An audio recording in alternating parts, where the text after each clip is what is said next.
बिस्मिल्लाहिर्रहमानिर्रहीम। अस्सलाम वालेकुम students, welcome to Aspire online classes. My name is Shahbaz Mehraj और चलते हैं आज मैथमेटिक्स के लेक्चर नंबर 11 की जानिब। तो आज के लेक्चर में हम पढ़ेंगे थ्योरम्स ऑफ मॉडुलाई, जो कि पेज नंबर 21 के ऊपर बुक में दिए हुए हैं। बहुत इंपॉर्टेंट शॉर्ट क्वेश्चन यहाँ से सिलेक्ट होता है। सबसे पहला theorem, for all z1 z2 z3 belongs to complex number. कोई से तीन कॉम्प्लेक्स नंबर्स की हमें जरूरत पड़ने वाली है। पहला पार्ट है minus Z mod, Z mod, Z conjugate mod और माइनस जेड कंजुगेट मॉड। चारों का आंसर इक्वल आएगा, ये हमने प्रूव करना है। ये एमसीक्यूज के पोर्शन में भी पूछा जा सकता है। तो स्टूडेंट्स, इसको प्रूव करने के लिए सबसे पहले हम लेट करेंगे z is equal to a plus iota B. तो यहां से अगर आप z का मॉड मालूम करना चाहते हैं तो मॉड का फार्मूला हमें क्लियर है, रियल पार्ट का स्क्वायर फिर इमेजिनरी पार्ट का स्क्वायर और प्लस लगा के दरमियान में ऊपर अंडर रूट आया करेगा। याद रहे कि यहां पर इमेजिनरी पार्ट के साथ जो अयोटा लगा हुआ है वो स्क्वायर के अंदर नहीं आता, तो हम इसका नाम रख देंगे इक्वेशन नंबर 1। तो इसके बाद चूंकि z हमने ये वाला पोर्शन हमने कर लिया है, अब हमने ये जो रिमेनिंग तीन पोर्शंस हैं इनको बारी बारी मालूम करना है। अगर z हमारे पास है तो मैं जस्ट उसको माइनस से मल्टीप्लाई करूंगा तो वो माइनस z बन जाएगा, और माइनस z की सूरत में ये minus a minus iota b आ जाएगा। और पिछले पैटर्न के मुताबिक हम इसका मैग्नीट्यूड, इसका मॉड मालूम करेंगे। तो mod of minus z is equal to minus a का स्क्वायर और साथ में माइनस b का स्क्वायर आ जाएगा और ऊपर अंडर रूट। स्क्वायर की वजह से माइनस प्लस में तब्दील होकर a स्क्वायर बचेगा और यहां पर बच जाएगा b स्क्वायर और अंडर रूट वैसे ही। इसका नाम इक्वेशन नंबर 2 रख दिया। अब बारी है z कॉन्जुगेट की। तो z जो कि हमारे पास मौजूद है, इसका कॉन्जुगेट लेते हैं। कॉन्जुगेट में हमने ऊपर लाइन लगा दी z के और दूसरी तरफ आयोटा वाली टर्म का सिंबल प्लस से माइनस कर दिया। तो a प्लस आयोटा b का कॉन्जुगेट आ गया a माइनस आयोटा b। अब जब इसका मॉड मालूम करेंगे तो a का स्क्वायर प्लस ये इमेजिनरी पार्ट है माइनस b, तो माइनस b का स्क्वायर आ जाएगा, under root as it is. तो ये भी अल्टीमेटली बन जाएगा a square plus b square, क्योंकि ये जो माइनस स्क्वायर के अंदर आया हुआ है ये स्क्वायर की वजह से प्लस में तब्दील हो जाएगा। इसका नाम इक्वेशन नंबर 3 रखा। तो उसके बाद माइनस z कॉन्जुगेट। अब जब इसको माइनस से मल्टीप्लाई करेंगे तो इसकी जो दोनों टर्म्स हैं वो minus a plus iota b हो जाएगा। अब इसका मॉडुलस मालूम करेंगे तो माइनस z कॉन्जुगेट का mod is equal to under root minus a का स्क्वायर प्लस b का स्क्वायर, यानी आंसर आ जाएगा a square plus b square whole under root. तो इसका नाम इक्वेशन नंबर 4 रखा। तो यहां से अगर इक्वेशन नंबर 1, 2, 3 और 4 सबकी राइट हैंड साइड देखी जाए, एंड वाली साइड देखी जाए, तो वो चारों सेम है। इट मीन्स इन सब की ये जो स्टार्टिंग साइड है ये भी बिल्कुल सेम नंबर आएगा। तो so from equation number 1, 2, 3 and 4 हम ये कह सकते हैं कि जो रिजल्ट हमने प्रूव करना था, अब ये चारों साइड्स इक्वल आ गई हैं। तो सो हमारा क्वेश्चन का सलूशन हो गया और ये एक इंपॉर्टेंट शॉर्ट क्वेश्चन है। पार्ट नंबर 2 की जानिब चलते हैं। z double conjugate is equal to z। बहुत आसान शॉर्ट क्वेश्चन। प्रूफ के लिए लेट कर लेंगे z is equal to a plus iota b और इसका नाम इक्वेशन नंबर 1 रख दिया। अब इसके बाद बाय टेकिंग कॉन्जुगेट, तो जब हम पहला कॉन्जुगेट लेंगे तो z के ऊपर एक लाइन लग जाएगी और दूसरी तरफ आ जाएगा a minus iota b conjugate लेने से। और दोबारा कॉन्जुगेट लेते हैं अगेन बाय टेकिंग कॉन्जुगेट, तो आ जाएगा जी डबल लाइन आ जाएगी z के ऊपर। और वो जो पिछले कॉन्जुगेट में माइनस आयोटा b बना था, अब की बार कॉन्जुगेट लेंगे तो वो प्लस आयोटा b आ जाएगा। तो इसका नाम इक्वेशन नंबर 2 रख देते हैं। फ्रॉम इक्वेशन नंबर 1 एंड 2 अगर राइट हैंड साइड देखी जाए तो वो इक्वल है, it means left hand side भी आपस में इक्वल आएगी। तो हम ये कह सकते हैं z double conjugate is equal to z। Third part की जानिब चलते हैं। z into Z conjugate is equal to z mod square. इसका प्रूफ करने के लिए सबसे पहले लेट करेंगे z, वो तो आ जाएगा a प्लस आयोटा b। जब आप इसका मॉडुलस मालूम करेंगे तो वो आ जाएगा अंडर रूट ए स्क्वेयर प्लस बी स्क्वेयर। अब बाय टेकिंग कॉन्जुगेट, तो z का अगर आप कॉन्जुगेट लेते हैं तो z कॉन्जुगेट आ जाएगा a माइनस आयोटा b। अब दोनों को हमने लेफ्ट हैंड साइड में इस्तेमाल करना है, तो उसके लिए लेफ्ट हैंड साइड लिखी पहले z इंटू जेड कॉन्जुगेट, इधर z की वैल्यू लगाई a प्लस आयोटा b और z कॉन्जुगेट की वैल्यू लग जाएगी a माइनस आयोटा b।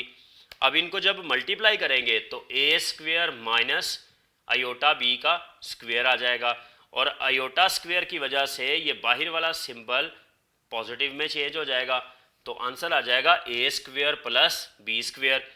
तो ए स्क्वेयर प्लस बी स्क्वेयर को हम मज़ीद लिख सकते हैं अंडर रूट और साथ में स्क्वेयर भी लगा देते हैं, यानी अंडर रूट ए स्क्वेयर प्लस बी स्क्वेयर का होल स्क्वेयर। क्योंकि अंडर रूट ए स्क्वेयर प्लस बी स्क्वेयर ये तो हमारे पास जेड मॉड के इक्वल है, तो यहाँ से फ्रॉम इक्वेशन नंबर 1 अंदर वाले हिस्से की जगह पर लग जाएगा जेड मॉड और स्क्वेयर ऊपर वैसे ही आ जाएगा, तो ये बन गई हमारी राइट हैंड साइड।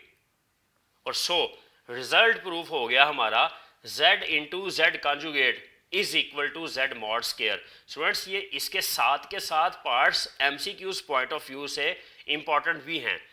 अब इसके फोर्थ पार्ट की जानिब चलते हैं, z1 प्लस z2 का कॉन्जुगेट। तो हमने इसमें प्रूव ये चीज़ करनी है कि दो कॉम्प्लेक्स नंबर्स को अगर ऐड करने के बाद उनका कॉन्जुगेट लेंगे तो आप कॉन्जुगेट लेके भी दोनों को ऐड करें, आंसर फिर भी सेम आएगा। तो इसका प्रूफ करने के लिए हम लेट कर लेते हैं, हमारे पास z1 एक नंबर है a प्लस आयोटा b और z2 दूसरा नंबर है c प्लस आयोटा d। अगर ये दो नंबर्स हैं तो इनके कॉन्जुगेट्स क्या आएंगे, z1 का कॉन्जुगेट आ जाएगा a माइनस आयोटा b और z2 का कॉन्जुगेट आ जाएगा c माइनस आयोटा d। अब जब आप इनको पहले इसकी लेफ्ट हैंड साइड को सॉल्व करते हैं, लेफ्ट हैंड साइड के लिए हम लिखेंगे z1 plus z2 whole conjugate. तो z1 की value a plus iota b और z2 की value c plus iota d, सारे का कॉन्जुगेट। तो जब आप इसको ऐड करेंगे अंदर तो a plus c real part आपस में ऐड हो जाएंगे, फिर प्लस आयोटा और इमेजिनरी पार्ट्स आपस में ऐड हो जाएंगे, तो होल कॉन्जुगेट आ गया वैसे ही। तो कॉन्जुगेट अप्लाई करेंगे तो a plus c real part है, जबकि इमेजिनरी पार्ट का सिंबल चेंज करना होता है तो हमने minus iota b plus D लिख दिया। अब हम इसको अलग अलग कर देते हैं, तो ये आ जाएगा a माइनस आयोटा b अलग और c माइनस आयोटा d अलग। तो यहाँ पर a माइनस आयोटा b की वैल्यू है z कॉन्जुगेट और c प्लस आयोटा d की वैल्यू है z2 कॉन्जुगेट। तो ये आ गई हमारी राइट हैंड साइड। तो इस तरह से हमने अपने क्वेश्चन का प्रूफ किया। इसके पार्ट नंबर 5 और पार्ट नंबर 6 ये स्टूडेंट्स आप लोगों के लिए छोड़े जा रहे हैं। बुक में ये ऑलरेडी सॉल्व्ड है, आप लोगों ने ये दोनों पार्ट्स खुद करने हैं। चलते हैं पार्ट नंबर 7 की जानिब। तो इसमें हमने इनइक्वालिटी प्रूव करनी है। ये inequality paper point of view से ऑब्जेक्टिव के लिहाज से भी इम्पोर्टेंट है, जबकि अगर ये पेपर में आएगी तो लॉन्ग क्वेश्चन के तौर पर 5 नंबर के क्वेश्चन में भी पूछी जा सकती है। तो प्रूफ के लिए हम इसका ज्योमेट्रिकली प्रूफ करने लगे हैं। तो इस प्रूफ के लिए सबसे पहले डायग्राम को अंडरस्टैंड करते हैं। हम एक कॉम्प्लेक्स नंबर लेते हैं पॉइंट ए के ऊपर जो कि है a प्लस बी आयोटा, और एक कॉम्प्लेक्स नंबर पॉइंट सी के ऊपर सेलेक्ट करते हैं जो कि c प्लस आयोटा d है। अब अगर वेक्टर्स को ऐड करने के पैटर्न पे जाएं, एक वेक्टर हमारे पास ये OA, दूसरा वेक्टर OC, अगर मैं इसको हेड टू टेल रूल के ज़रिए आपस में ऐड करूं तो इन दोनों वेक्टर्स का रिजल्टेंट वेक्टर बनेगा ओ बी, अगर मैं इसका नाम रखूं ओ ए सी तो देन इसका नाम बी रखा जाएगा। मैं इसके कोऑर्डिनेट कह चुका हुआ हूं ए प्लस आयोटा बी, इसके कोऑर्डिनेट कह चुका हुआ हूं सी प्लस आयोटा डी। तो जब इसको ऐड किया जाएगा तो इसके कोऑर्डिनेट्स आ जाएंगे अल्टीमेटली ए प्लस सी और बी प्लस डी आयोटा, यानी दोनों कॉम्प्लेक्स नंबर्स को ऐड करेंगे तो ये बन रहा है। अब यहाँ पर ऑफ कोर्स रियल पार्ट होगा ए प्लस सी इतना हिस्सा, और इमेजिनरी पार्ट यानी उसका वर्टिकल या इमेजिनरी एक्सिस का कंपोनेंट आ जाएगा बी प्लस डी। तो इस डायग्राम को अब हम लिखने की कोशिश करते हैं। तो सबसे पहले हमने वो केस लेना है जिसमें ए बी और सी नॉन कोलिनियर पॉइंट्स हैं, ये एक ही लाइन के ऊपर तीनों पॉइंट्स नहीं हैं। तो इसके लिए in the figure point A represents z1 is equal to A plus iota B, point C represents z2 C plus iota D. ये ऑलरेडी हमने डिस्कस किया है। ए जो है वो ए प्लस आयोटा बी को रिप्रेजेंट कर रहा है और सी प्लस आयोटा डी को रिप्रेजेंट कर रहा है। We complete the parallelogram O A B C, जैसा कि हमने ये ऊपर पैरेललोग्राम कंप्लीट की थी उसका नाम ओ ए बी सी रखा। तो सो कोऑर्डिनेट्स ऑफ बी, जो बी हमारे पास पॉइंट बनेगा उसके कोऑर्डिनेट्स आ जाएंगे ए plus C comma B plus D.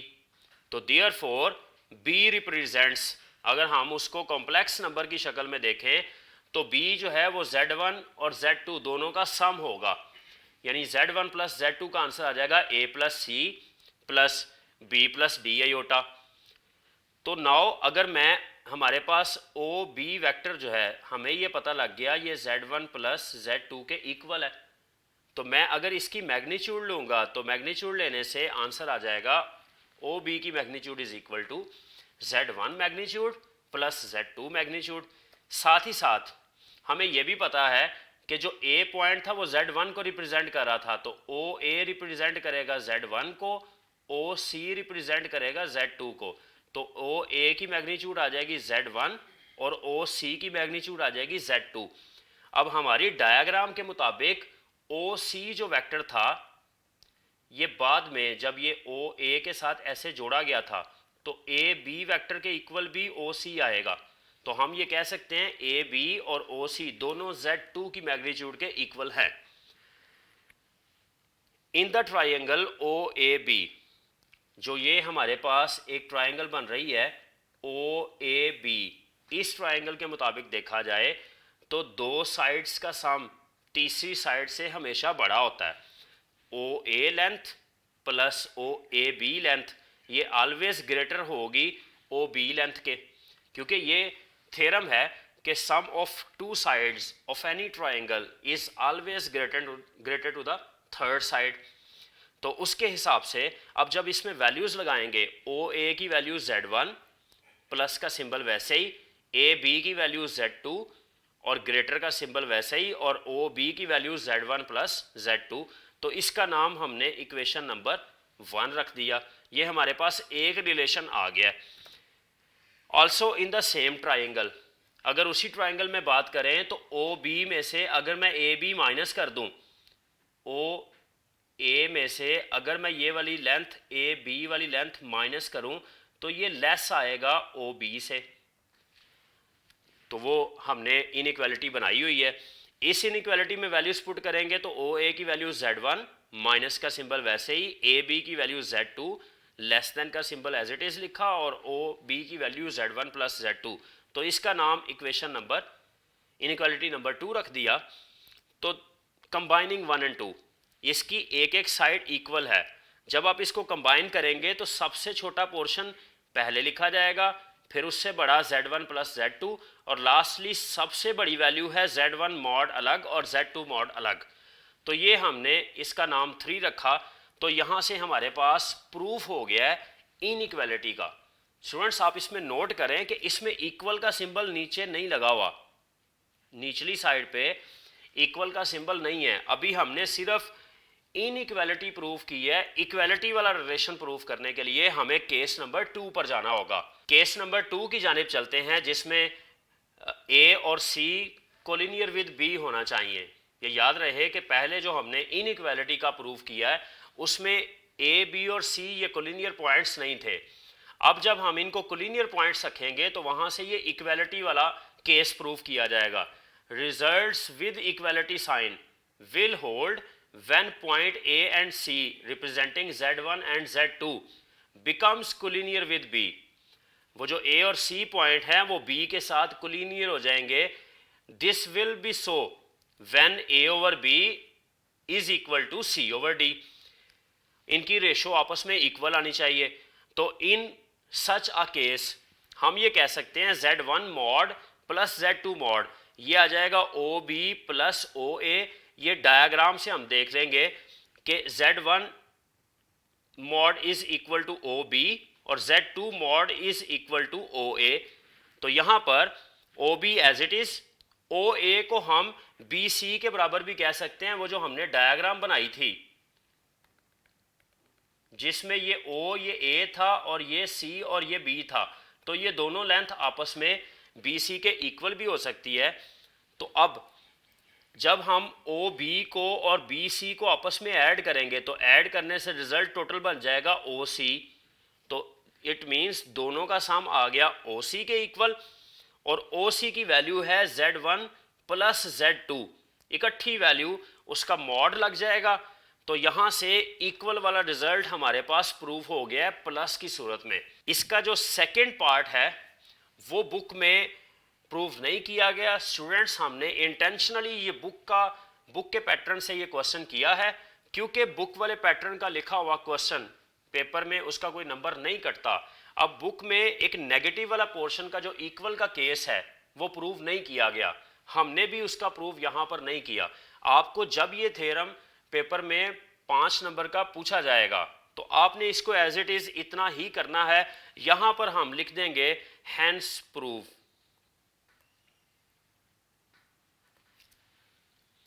Chapter number 1 की एमसीक्यूज डिस्कस करने वाले हैं, तो चलते हैं सबसे पहले फर्स्ट एमसीक्यूज की जानिब। The set 01 possesses closure property with respect to. तो क्या ये एडिशन के लिहाज से क्लोजर प्रॉपर्टी इसमें है? नो, क्योंकि 1 + 1 करें तो आंसर 2 आ जाता है। सब्ट्रैक्शन के लिहाज से नहीं, क्योंकि 0 में से 1 माइनस करें तो -1 आ जाता है, जो कि इसमें नहीं है। मल्टीप्लिकेशन के लिहाज से जी बिल्कुल ठीक, क्योंकि हमने इसको वैसे क्वेश्चन के तौर पर भी सॉल्व किया हुआ है। आप इसकी चारों ऑप्शंस लें, 0 + 0 करें, 1 + 0 करें, 0 बल्कि इनको मल्टीप्लाई करें या 1 × 1 करें, सारे आंसर्स इसी सेट के अंदर आते हैं। लिहाजा मल्टीप्लिकेशन इसकी बिल्कुल ठीक ऑप्शन है। MCQs number 2, the property for all A B belongs to real number either a is equal to b, a greater than b or a less than b is called reflexive, transitive, trichotomy या symmetric। तो students हमने ये already पढ़ा हुआ है।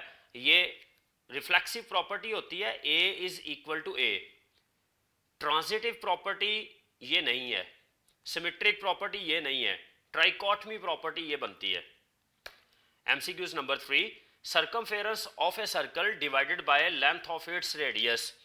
हाँ, ये तो हमने ऑलरेडी याद किया हुआ है कि इसका आंसर पाई के इक्वल होता है, तो बी ऑप्शन आ जाएगी। Number 4, √16 + √4 is a dash number, rational, irrational, prime या कॉम्प्लेक्स नंबर। तो स्टूडेंट्स √16 को सॉल्व करें 4 आंसर, √4 को सॉल्व करें 2 आंसर, आंसर आ जाएगा 6। तो 6 प्राइम नंबर नहीं है, ये एक रैशनल नंबर है, क्योंकि इरेशनल नंबर भी नहीं है, और कॉम्प्लेक्स नंबर तो यकीनन ये है। अगर इसके साथ 0 आयोटा लगा दिया जाए तो कॉम्प्लेक्स नंबर बनता है, लेकिन आपने देखना होता है नियरेस्ट पॉसिबल ऑप्शन, तो वो रैशनल नंबर ही बनती है। The solution of this equation is possible in.